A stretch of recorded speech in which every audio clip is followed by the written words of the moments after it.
Cancer किस speed से बढ़ रहा है। आपके अपने घर में कैंसर हो सकता है, नहीं तो पड़ोस में होगा, दाईं तरफ नहीं तो बाईं तरफ होगा। हॉस्पिटल में कैंसर के पेशेंट भरे हुए हैं और ये बात तिकड़म कोई नहीं लगाता कि कैंसर क्यों हो रहा है और इसके बारे में कोई अवेयरनेस नहीं होती। सिर्फ ये हो रहा है कि जितने प्राइवेट हॉस्पिटल हैं वो कैंसर विंग खोले जा रहे हैं। जनरली टाउन्स में भी कैंसर हॉस्पिटल खुल रहे हैं। दिल्ली में जितने प्राइवेट हॉस्पिटल हैं वो कैंसर हॉस्पिटल पे जोर दे रहे हैं। लेकिन कैंसर क्यों बढ़ रहा है इस पर ना रिसर्च होती है, ना कोई डिस्कशन होती है। नमस्कार दोस्तों, वक्त के साथ हम सबकी आइडियोलॉजी भी बदलती जा रही है। वो आप इस तरह से देखेंगे कि आज से 50-60 साल पहले मेडिकल साइंस की सबसे बड़ी ट्रेजेडी हुई थी, जिसको हम थैलिडोमाइड डिजास्टर के नाम से जानते हैं। इसमें क्या हुआ था कि जो प्रेग्नेंट लेडीज थीं उनको नौजिया की फीलिंग होती है, तो उनको एक गोली आती थी थैलिडोमाइड, वो दी गई थी क्योंकि नौजिया को, उल्टी की फीलिंग को बहुत अच्छा कंट्रोल करती है। क्योंकि उस समय ये कंसेप्ट नहीं था कि प्रेगनेंसी में देने वाली दवाइयाँ बच्चों को नुकसान, पेट में जो गर्भ है उनको नुकसान कर सकती हैं। तो हुआ क्या था, उसके बाद एक बहुत सारे ऐसे बेबी पैदा हुए जिनके हाथ नहीं थे, पैर नहीं थे और केवल धड़ था। पैर और हाथ थे भी तो बड़े प्रिमिटिव थे। इसको थैलिडोमाइड डिजास्टर कहा जाता है। और उसके बाद इनिशियल जो रिएक्शन था डॉक्टर्स का वो ये था कि शायद ये प्रेग्नेंट लेडी शराब बहुत पीती थी या स्मोक करती थी या कुछ ऐसी वजह से रहा। और कुछ पीडियाट्रिशियन इस बात पर गौर किया और उन्होंने बताया कि ये दवाई से होता है। उसके बाद ये दवा देनी बंद कर दी। लेकिन आज के संदर्भ में मैं सोचता हूँ मैंने ये सवाल क्यों उठाया है। अगर आज ऐसा हो तो क्या करें, जितने प्राइवेट हॉस्पिटल है वो लिम्ब ट्रांसप्लांट के हॉस्पिटल खोल लें कि लिम्स को बदलेंगे, और कारण क्या है उस पर उतना ध्यान ना दें। क्योंकि आजकल कैंसर किस स्पीड से बढ़ रहा है। आपके अपने घर में कैंसर हो सकता है, नहीं तो पड़ोस में होगा, दाईं तरफ नहीं तो बाईं तरफ होगा। हॉस्पिटल में कैंसर के पेशेंट भरे हुए हैं और ये बात तिकड़म कोई नहीं लगाता कि कैंसर क्यों हो रहा है और इसके बारे में कोई अवेयरनेस नहीं होती। सिर्फ ये हो रहा है कि जितने प्राइवेट हॉस्पिटल हैं वो कैंसर विंग खोले जा रहे हैं। जनरली टाउन्स में भी कैंसर हॉस्पिटल खुल रहे हैं। दिल्ली में जितने प्राइवेट हॉस्पिटल हैं वो कैंसर हॉस्पिटल पे जोर दे रहे हैं। लेकिन कैंसर क्यों बढ़ रहा है इस पर ना रिसर्च होती है, ना कोई डिस्कशन होती है। तो इसके ऊपर मैं बात करूँगा। कैंसर जो है ये दो वजह से होता है। एक तो इम्यून सिस्टम के दब जाने से। जैसे ही बॉडी में म्यूटेशन होती है, कोई कैंसर सेल बनने लगता है, तो बॉडी का इम्यून सिस्टम इतना स्ट्रांग होता है कि उसको nip the evil in the bed, उस कैंसर सेल को उसी समय खत्म कर देता है। और अगर किसी वजह से ये जो इन्फ्लेमेशन है, म्यूटेशन ज़्यादा होंगी या इम्यून सिस्टम फेल होगा तो ही कैंसर आता है। तो आजकल हम ना इम्यून सिस्टम पर बहुत ज़्यादा बात करते हैं और ना इन्फ्लेमेशन को रोकने पर बात करते हैं। मेरा कहने का मतलब है कि इन्फ्लेमेशन हर एक की बॉडी में बढ़ गया है। उसका पता ऐसे लगा सकते हैं कि आप जब भी अपने कंप्लीट ब्लड टेस्ट कराते हैं तो उसमें CRP करवा के देखिए, जिसको सी रिएक्टिव प्रोटीन कहते हैं। ये बॉडी में एक इन्फ्लेमेशन का मार्कर होता है। तो आप नोट करेंगे कि CRP बढ़ा हुआ होता है, यानी कि पर्सन जो है प्रोन टू इन्फ्लेमेशन है। प्रोन टू इन्फ्लेमेशन है मतलब उसकी बॉडी में सेल जो हैं इन्फ्लेमेटरी सेल ज़्यादा बढ़ रहे हैं, तो वो प्रोन टू कैंसर हो जाएगा। तो उसके लिए हमारे को एंटी इन्फ्लेमेटरी डाइट लेनी चाहिए।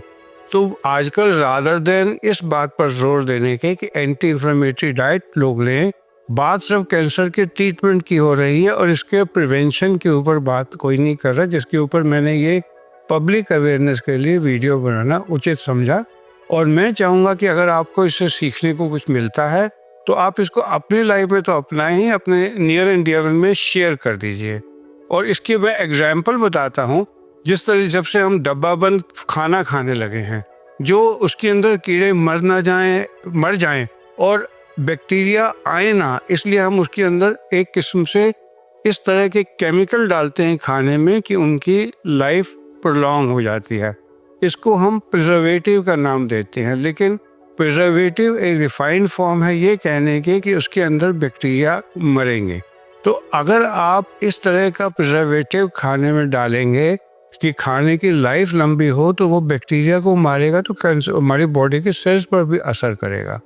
तो आपको डब्बा बंद खाना जिस पर एक्सपायरी डेट लिखी हुई हो उससे बचना है।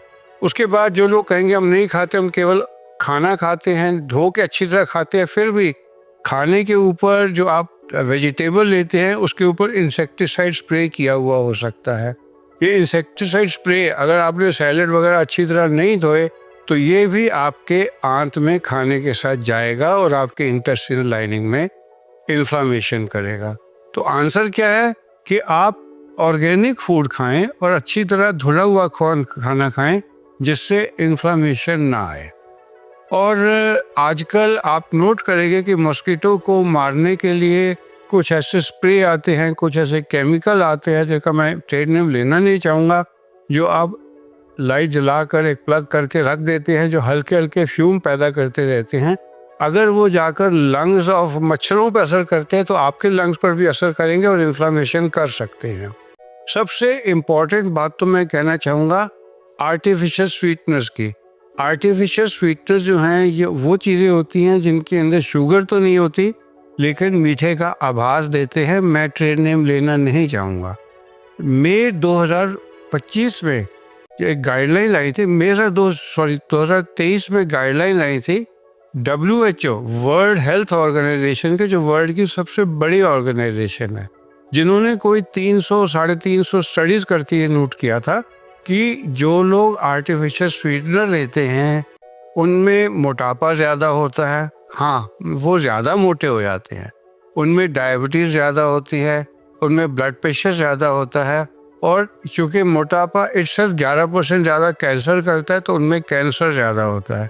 लेकिन इस बात को ज़्यादा उठाया नहीं गया, बल्कि आर्टिफिशियल स्वीटनर्स का यूज़ हमारी कोला ड्रिंक्स में बहुत ज़्यादा कॉमनली किया जा रहा है। फिर मैं बात करता हूँ PPIs की, पेंटाप्राजोल, रेबिप्राजोल, लैंसप्राजोल। ये सारे दवाइयाँ जो एसिडिटी कम करने के लिए आई हैं, ये 1990s में या 2000 के आसपास आई। जब से इनका यूज बढ़ा है तब से कैंसर, ईजोफेगस का, बेरेस ईजोफेगस वगैरह, स्टमक का कैंसर का इंसिडेंस 6 गुना बढ़ा है। और US FDA ने रिकमेंड किया है कि पेंटाप्राजोल इत्यादि दवाइयाँ, रेबिप्राजोल, साल में केवल 3 बार तक यूज़ करें और 15 दिन से ऊपर यूज़ नहीं की जानी चाहिए एट वन स्ट्रेच।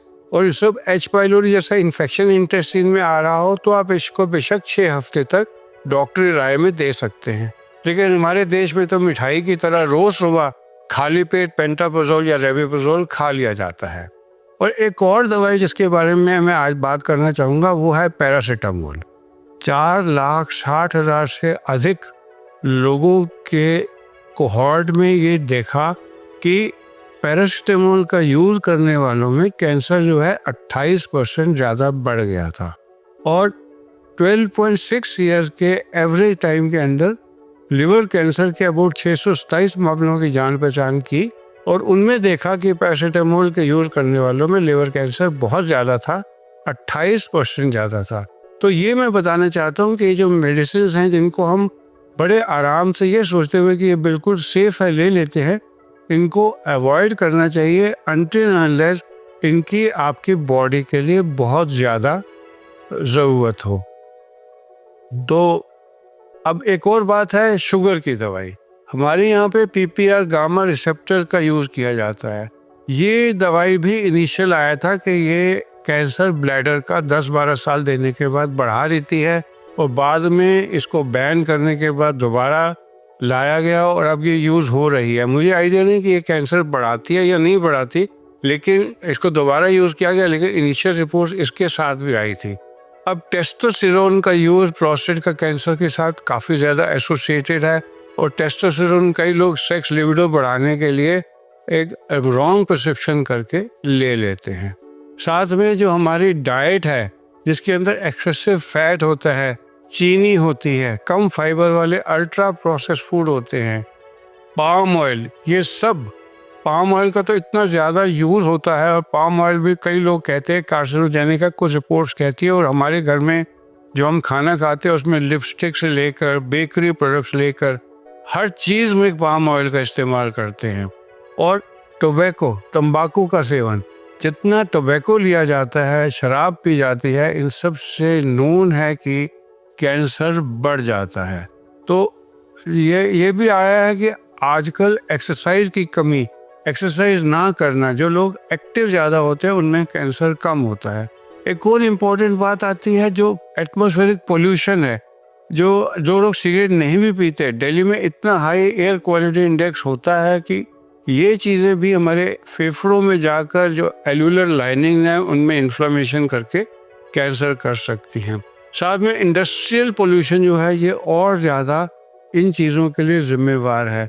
और जिन लोगों में कैंसर की हिस्ट्री है, जो प्रोन है कैंसर के लिए, उनमें ये ज़्यादा होता है। फिर human papilloma virus, hepatitis B, hepatitis C, जो एनवायरनमेंट में कई बार बॉडी में इन्फेक्शन आते हैं, वो भी कैंसर प्रोन करते हैं।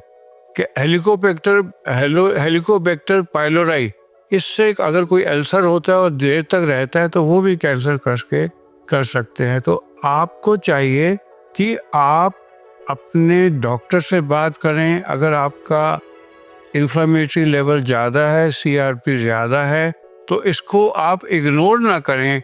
आप जो मैंने अभी बातें बताई इन पर गौर करें, एक हेल्दी लाइफस्टाइल अपनाएं, डाइट में के डब्बा बंद खाना नहीं खाएं, पानी खूब पिएं, ऑर्गेनिक फूड जहाँ तक हो सके खाएं। जो बाज़ार से खाना लेते हैं, जो सब्ज़ी लेते हैं, उनको अच्छी तरह से धोकर, बहुत अच्छी तरह से धोकर रात से सुबह तक, उसके बाद अपनी डाइट में लें। और अपने CRP लेवल को चेक करते रहें, क्योंकि इन्फ्लेमेशन का साइन होता है। और पब्लिक अवेयरनेस इस बात की होनी चाहिए कि कैंसर ज़्यादा फैल क्यों रहा है। ये बात तो सही है कि ट्रीटमेंट के लिए हमें ध्यान देना है, लेकिन इसको बढ़ने को रोकने के लिए सबको एक इकट्ठे मिलकर एक इसके बारे में अभियान चलाना पड़ेगा। मेरा वीडियो इसीलिए था। आप सबका मेरे साथ जुड़ने के लिए धन्यवाद।